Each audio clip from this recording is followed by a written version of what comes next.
ठीक है जी बेटा, क्या टॉपिक चल रहा था हमारा? अपवाह तंत्र का प्रतिरूप। क्या पढ़ रहे थे? अपवाह तंत्र का या तंत्र के प्रतिरूप पढ़ रहे थे। प्रतिरूप को पैटर्न कहा जाता है। उस प्रतिरूप में हमने पहला प्रतिरूप कौन सा पढ़ लिया, बताइए मुझे? वृक्षाकार। क्या पढ़ा? वृक्षाकार, या इसको क्या कह सकते हैं? द्रुमाकृतिक, द्रुम आकृतिक अपवाह प्रतिरूप, ये हमने पढ़ लिया था बेटा। ठीक है, अब हम पढ़ने वाले हैं सेकंड। अच्छा, दूसरा और नहीं पढ़ाया मैंने? एक दूसरा कौन सा पढ़ा लिया मैंने? अरिये या अपकेंद्रीय अपवाह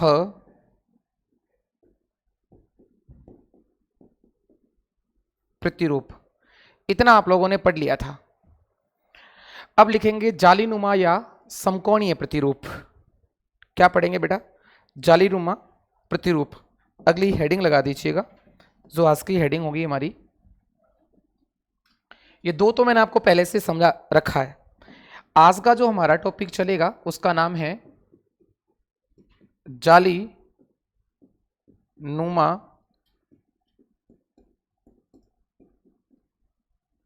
प्रतिरूप। फिर पढ़ते हैं इसकी क्या विशेषता है जालीनुमा प्रतिरूप की। इसमें नदियां जालीनुमा आकृति बनाती है, खिड़की जैसी आकृति बनाती है। क्या लिखेंगे? इसकी विशेषता क्या पढ़ेंगे? फर्स्ट विशेषता क्या है? नदियां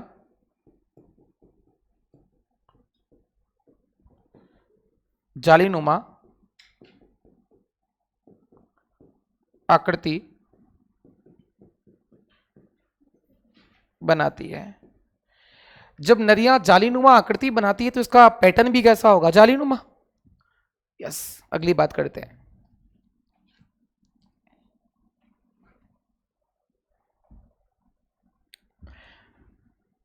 इसमें जो नदियां होती है वो क्या करती है?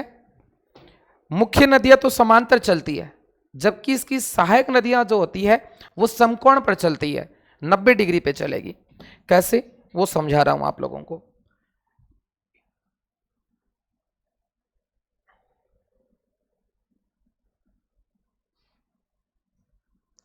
एक ये मैन नदी हो गई, ये भी इसकी मैन नदी हो गई है। ये दो नदियां प्रवाहित हो रही है। इसमें हम लोगों को समझना है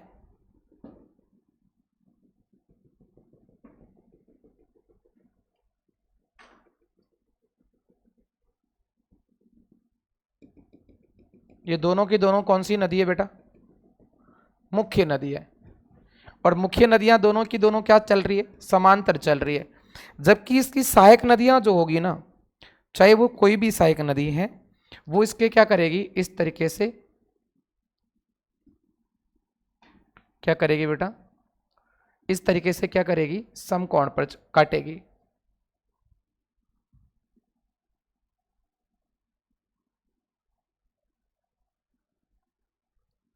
समकोण 90 डिग्री का बन रहा है ना, इसके बीच का कोण। इधर भी सेम नदियां इस तरीके से काम करेगी।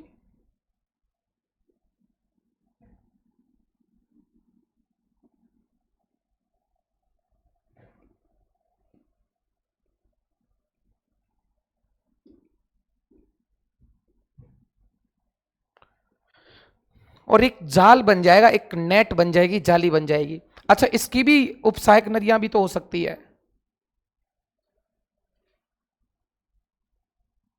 इसकी उपसहायक नदियां भी हो सकती है, लेकिन शर्त क्या है पता है?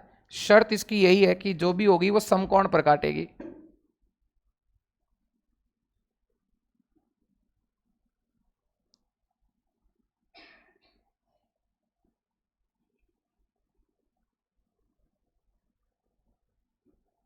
इस टाइप से इसकी नदियां जो होगी वो क्या करेगी, समकोण पर काटेगी।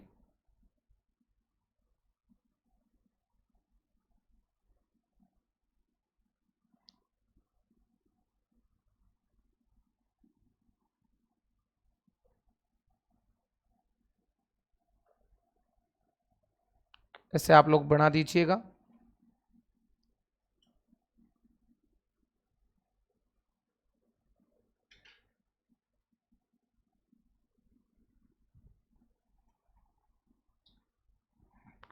और एक जाल बन के तैयार हो जाएगा। आपको दिख रहा है कि प्रत्येक नदियां जो है समांतर चलती है लेकिन समकोण पे काटती है उसकी सहायक नदी। जैसे मान लीजिएगा फॉर एग्जांपल इसको मुख्य नदी मानूंगा तो इसके साथ में इसकी दूसरी जो उपसहायक इसकी सहायक नदी है वो समकोण पे काट रही है, 90 डिग्री पे काट रही है। ये इसकी क्या होगी बेटा,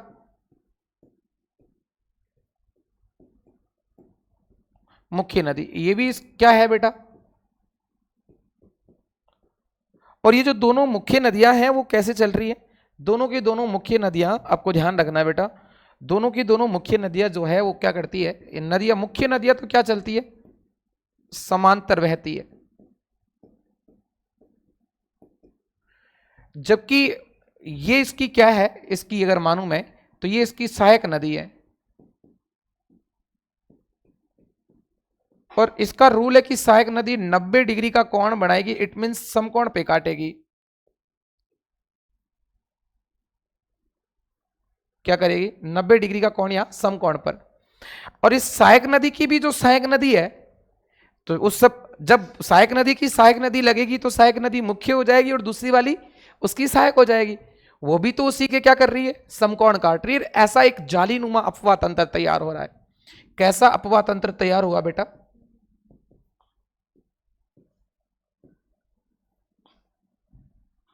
जालीनुमा अपवाह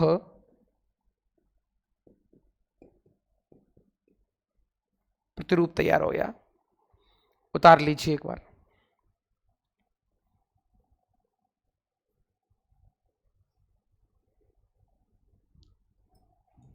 चलिए, तो भाई हमने पढ़ा जालीनुमा अपवाह तंत्र में क्या थी इसकी विशेषता। अगली क्या विशेषता लिखनी है इसकी विशेषता में, कि मुख्य नदियां, उसमें लिखना है अगला नीचे लाइन लिखनी, मुख्य नदियां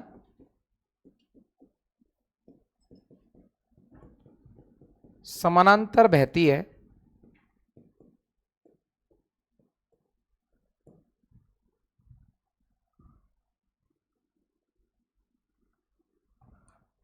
मुख्य नदियां समानांतर बहती है, जबकि उसकी सहायक नदियां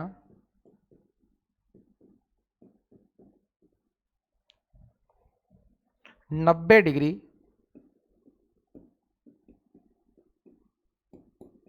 समकोण पर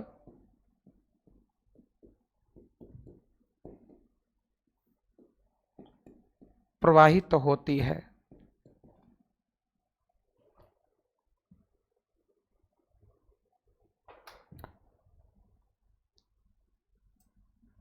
ठीक है, 90 डिग्री कोण पर प्रवाहित होती है।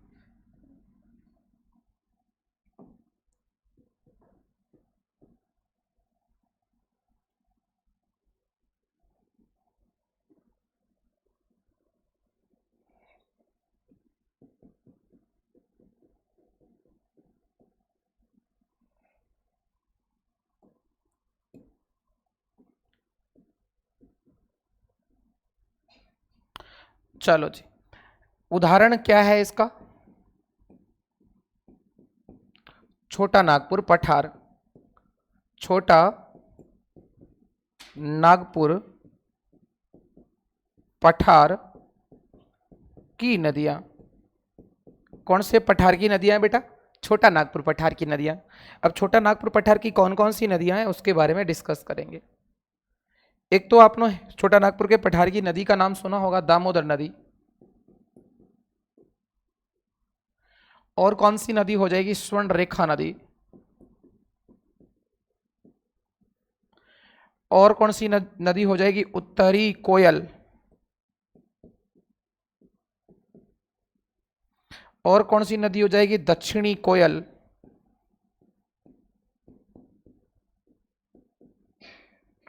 और कौन सी नदी हो जाएगी? शंख नदी, जो कि छोटा नागपुर पठार से निकलती है।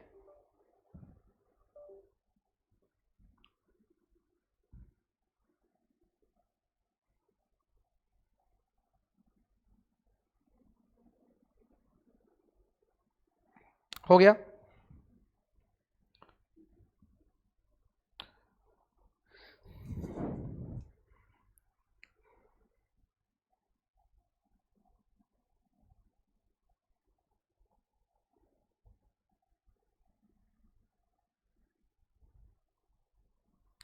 अच्छा, इसका निर्माण होगा तो कब होगा? निर्माण होने के पीछे का कारण क्या है?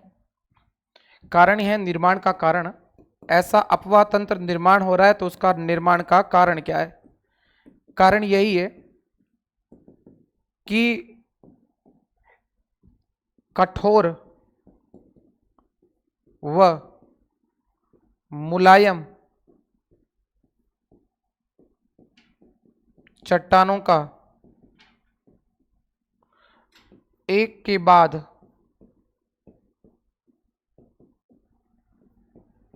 एक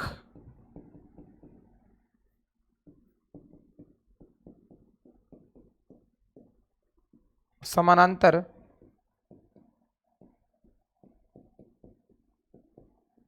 पाया जाना। जब कठोर, पहली कठोर होगी, फिर मुलायम, कठोर मुलायम, कठोर मुलायम, इस तरीके से जब नदियां चट्टानें होगी तो ऐसी चट्टानों में कौन सा अपवाह तंत्र बनेगा? जालीनुमा बनेगा।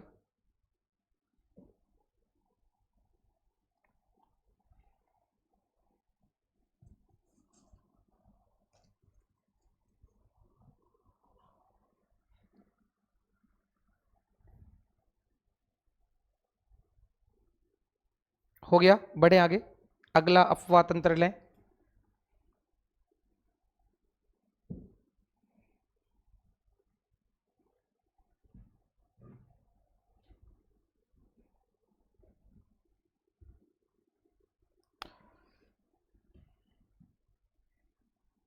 उतार लीजिए।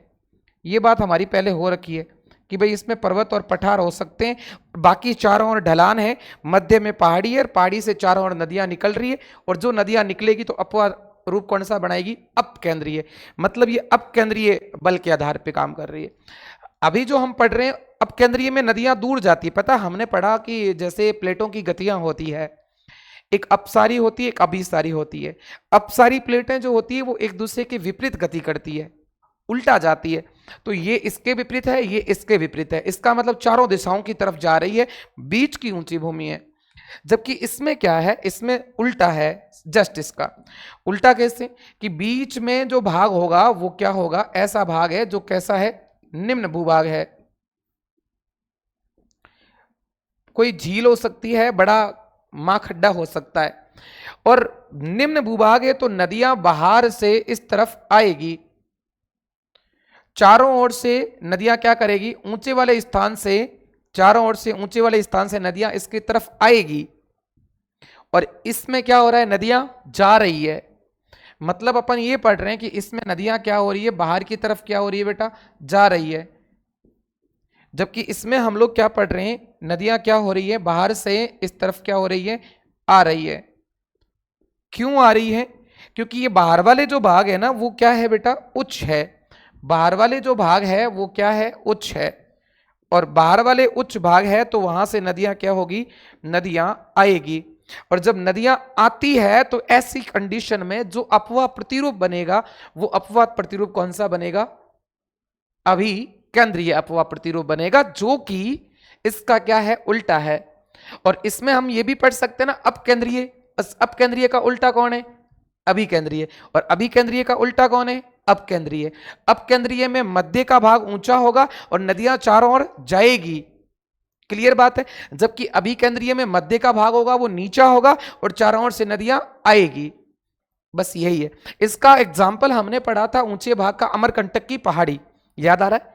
कल हमने कहा था अमरकंटक की पहाड़ी से नदियां निकलती है, हमने महानदी को लेके गए, हमने सोन नदी को किया, हमने नर्मदा नदी को किया। इस टाइप से नर्मदा, सोन और अपन कह सकते हैं बेटा महानदी, वो इसके बीच वाले भाग में अमरकंटक की पहाड़ियों से जा रही है। मतलब ये होता है कि यहां वाला कोई भाग या तो कोई पर्वत होगा या क्या होगा, पठार, जबकि यहां वाला जो भाग होगा वो नीचा होगा, झील या कोई मां खड्ड होगी। क्या दोनों समझ में आ गई? क्लियर बात है। हम इसकी डेफिनेशन लिखेंगे, इसकी डेफिनेशन लिखी हुई है हम लोगों के। यस, लिखिए इसकी डेफिनेशन। क्या इसकी परिभाषा है? पहली परिभाषा लिखेंगे, यह अरीय या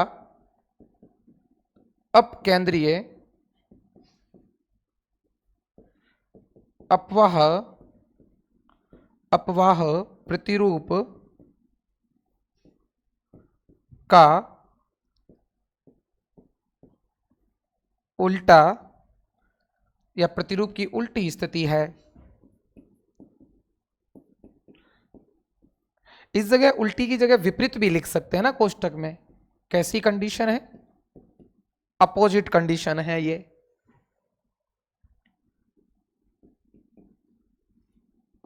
अच्छा, इसमें होता क्या है,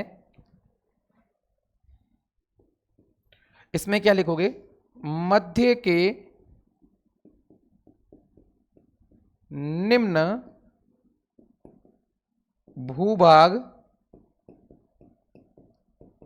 जैसे झील या क्या होगा, महाखड्ड में नदियां चारों ओर के ऊंचे स्थानों से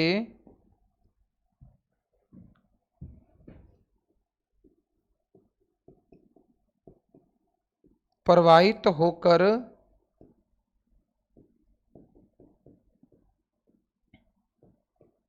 आती है। इसमें आती है, उसमें जाती है।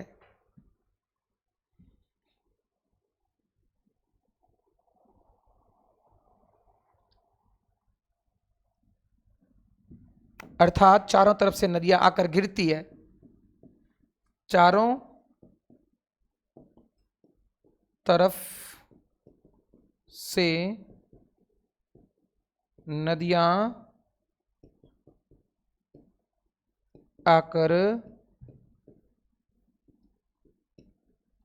गिरती है।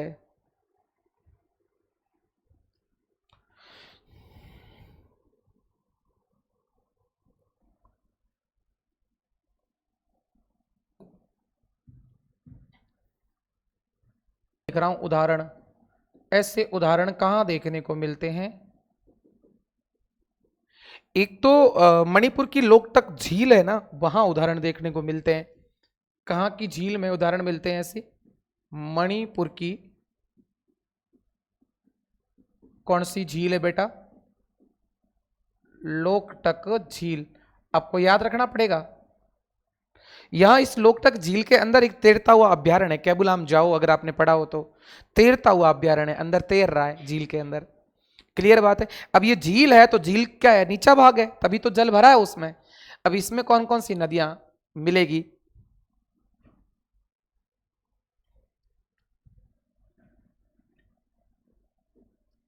उतारो, फिर आगे बात करते हैं।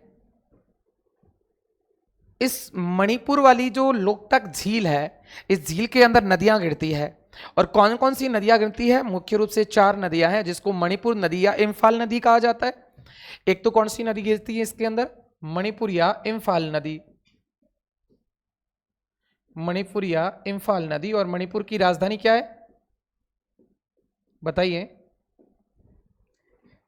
इम्फाल ही है, ठीक है। उसी के नाम से ये नदी के किनारे होने के कारण इसका। अच्छा, अगली कौन सी है? निम्बूला। क्या लाना है?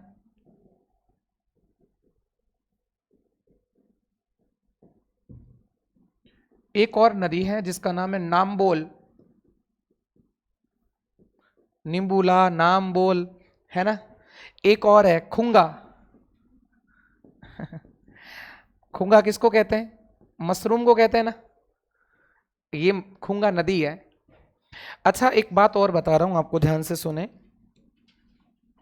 हम लोग यदि हम लोग बात करें इस पे, तो एक और है, राजस्थान में भी ऐसी एक है। राजस्थान में आकर मैं यहाँ उदाहरण लिखूं राजस्थान के संदर्भ में, तो आपको ये भी बात ध्यान होनी चाहिए। राजस्थान की एक झील है जिसका नाम सांबर झील है, नाम सुना क्या आपने? जो राजस्थान की खारे पानी की सबसे बड़ी झील है, वहां पर भी 4 नदियां गिरती है, खारी, खंडेला, रूपनगढ़ और मेथा। क्या नाम है? राजस्थान में कौन कौन सी गिर रही है, ध्यान से सुनो। राजस्थान में गिर रही है, एक तो गिर रही है खारी, एक गिर रही है खंडेला, खंडेला की पहाड़ियां सीकर से निकलती है, एक गिरती है रूपनगढ़, और एक निकलती है मेथा या मेंथा नदी कहते हैं इसको। ये नदियां जो है ना वो किस में जाकर मिलती है? सांबर झील में मिल जाती है। ये भी आपको याद रखने जैसी चीजें हैं आपको। तो ऐसे ऐसे अपवाह तंत्र जो जो नदियां बना रही है, उस नदियों के अपवाह तंत्र को क्या कहा जाता है? अभिकेंद्रीय अपवाह प्रतिरूप कहा जाता है।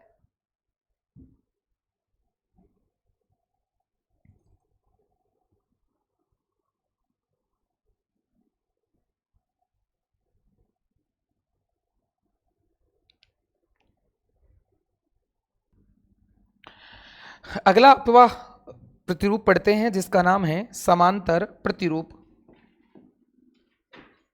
कौन से नंबर का हो जाएगा? और क्या नाम है? समानांतर, पैरेलल चलेगी नदियां, है ना। अपवाह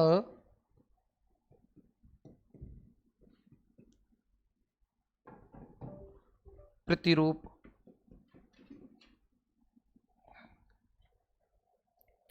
इसमें क्या होता है बेटा? इसमें क्या होता है कि मुख्य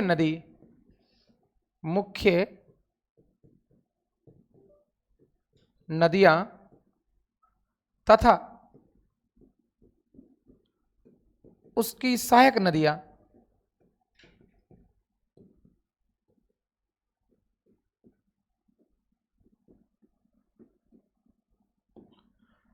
तीव्र ढाल होने के कारण,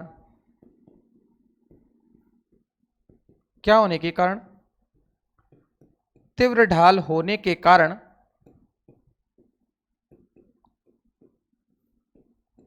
एक दूसरे के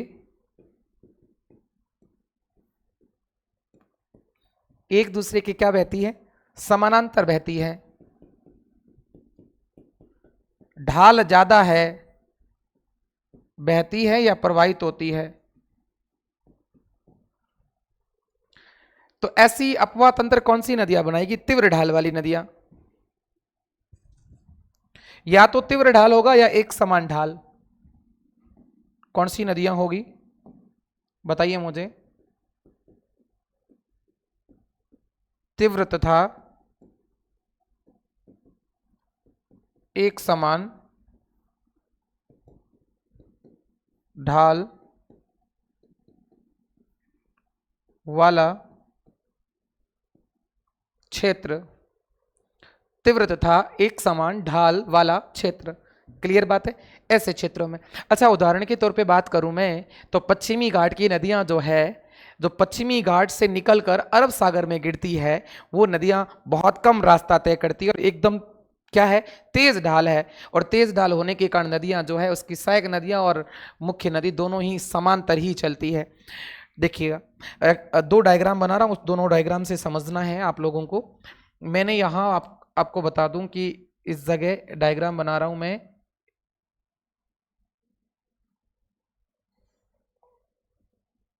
ये लो जी। और यहां अगर हम बात करें तो एक घाट है, जिस घाट का नाम क्या है? ऐसे मान के चलिएगा, जिसका नाम क्या है बताइए मुझे? इस घाट का नाम है पश्चिमी घाट। क्लियर बात है। और इधर कौन सा सागर है बताइए मुझे, अरब सागर, अरेबियन सी। और जो पश्चिमी घाट का कौन सा भाग रखता है बताइए मुझे, पश्चिमी घाट का पश्चिमी भाग है। इसका मतलब पश्चिमी घाट से किस तरफ जाएगी नदियां, पश्चिमी भाग की तरफ। ये कौन सा घाट है, पश्चिमी घाट। पश्चिमी घाट का दूसरा नाम क्या है, ये भी कई बार आता है, सहयाद्री।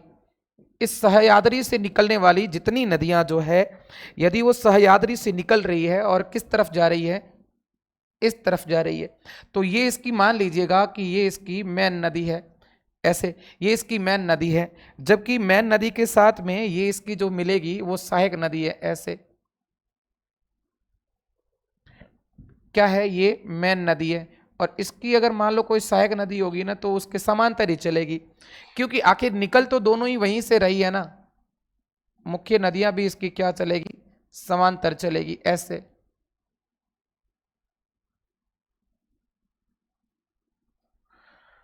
क्या ये बात समझ आ गई आप लोगों को? इधर डायग्राम वापिस बना रहा हूं, समझना है कि ये जो नदी है ये इसकी मुख्य नदी है, मान लीजिएगा कोई। इधर भी बनाते हैं, ये क्या है, इस मुख्य नदी है। और इस मुख्य नदी के अंदर जल का प्रवाह हो रहा है, देखो ये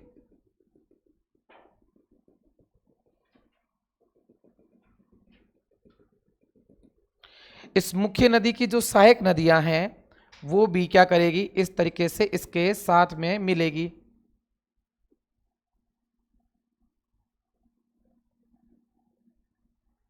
इसकी भी जो सहायक नदियां हैं वो किसके साथ मिलेगी, इसके बराबर बहती हुई मिलेगी।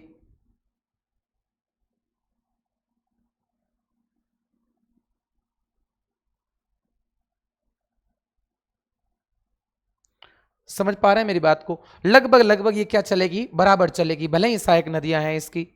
ठीक है, तो इसका मतलब मुख्य नदी की जो सहायक नदी है, मुख्य नदी और सहायक नदी दोनों यदि समांतर चलने लग जाए और उससे जो पैटर्न बनेगा उसका नाम क्या है, समानांतर अपवाह प्रतिरूप है, नाम से पता चल जाएगा। ठीक है, इस बात का थोड़ा ध्यान रखना है। यहां पर लिख देता हूं मैं, ये नदी कौन सी है, ये दोनों नदियां कौन सी हैं, मुख्य नदी। और माना कि ये इसकी कौन सी है बताइए मुझे, सहायक नदी। चाहे मुख्य हो चाहे सहायक हो, और सहायक की भी कोई सहायक नदी है तो भी समांतर चलेगी। ठीक है, तो आपको ध्यान रखना है कि मुख्य नदी के साथ में यदि कोई सहायक नदी भी क्या चलने लग जाए, समानांतर चलने लग जाए एक दूसरे के, जब कोई अपवाह प्रतिरूप बनेगा बेटा, वो अपवाह प्रतिरूप कौन सा होगा बताइए मुझे, कौन सा होगा, समानांतर अपवाह प्रतिरूप होगा। उतार लीजिएगा। तो उदाहरण लिख देता हूं मैं यहां पे।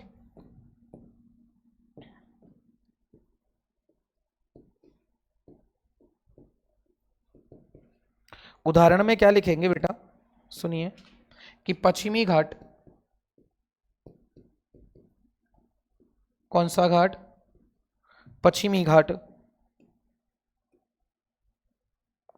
कौन सा घाट बेटा, पश्चिमी घाट, जिसको क्या कहा जाता है, सहयाद्री कहा जाता है। घाट से पश्चिम की ओर कौन सी, अरब सागर में गिरने वाली नदियां।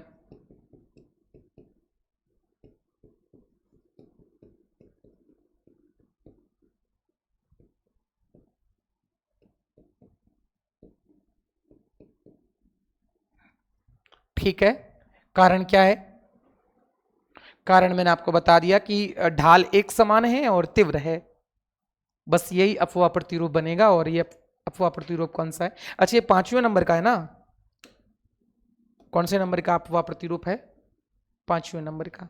बना लीजिए आराम से, फिर आगे बात करते हैं।